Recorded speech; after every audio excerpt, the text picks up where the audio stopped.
Virginia Governor Glenn Youngkin is now demanding an investigation into the top high school in the country after allegations that it withheld telling students about a prestigious award. This was all in the name of equity, by the way. Thomas Jefferson High School in Fairfax County, Virginia, known as a school for gifted and talented students, is admitting that numerous National Merit Scholars were only told of their honor after important college application deadlines had already passed.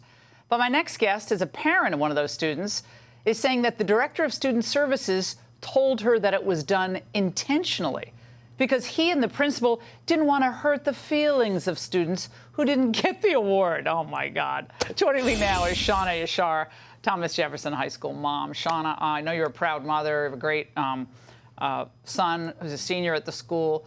Doesn't want to hurt the feelings of students who did. I mean, that's such a prestigious honor to be a National Merit Scholar. Not everyone can be that. Right. We were so proud of him when we found, the certificate was in his room in a pile of papers, and we asked him, what was this? And the thing, Laura, that really makes me so sad is that these kids at the school do amazing accomplishments, and the school doesn't celebrate them to the level that these kids deserve. And as such, these kids are thinking that their accomplishments don't mean anything. But it does mean a whole lot. I mean, graduating in the top 3% of your class in terms of PSAT scores is a huge honor, and we should be celebrating the kids for that, not trying to hide that information from them. We had heard over the last couple of years, since the George Floyd tragedy, that the concern about making other people feel bad because they're not in high honors, or they're not in honors, or they didn't get an AP designation, or they didn't do well on an exam even. What does that do to objective standards in the United States?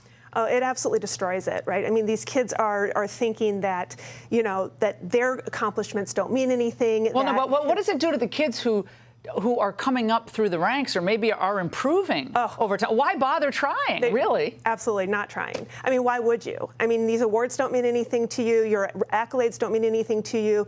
You're led to believe that, college admissions don't even look at SAT and ACT scores anymore. Why are you even working on your studies? I mean, it's just a hodgepodge of luck at this point. And at this point, what do the kids at TJ say about how this is all going? I mean, they kind of know what's going on, do they not? Yeah, they are. I mean, my son and his friends have made comments that they really are proud of the work that I'm doing and some of the other parents are doing to try to make the school better. They were really proud when they got accepted to this school. I mean, it's one of the top. It is one. Let me just tell everybody watching. It's one of the top schools in the United States, period, Thomas Jefferson High School. But that made them feel bad, or it's not fair to the other kids who didn't get in. I've never heard of anything more ridiculous. I don't think it made any of them feel bad. I don't think these kids actually felt bad. I think it's the talking about the administrators. Yeah, the administrators feel bad, or they think the kids should feel bad, and they try to impart those feelings onto these children, and that's just really inappropriate. Well, your son doesn't really deserve to go to a top school. It has to be given to someone who didn't do as well. Shawna, thank you very much for bringing this issue to light, and we're going to be following up on this. Thank you so much. And good luck to your son. Thank you. Hey, Sean Hannity here. Hey, click here to subscribe to Fox News YouTube page and catch our hottest interviews and most compelling analysis.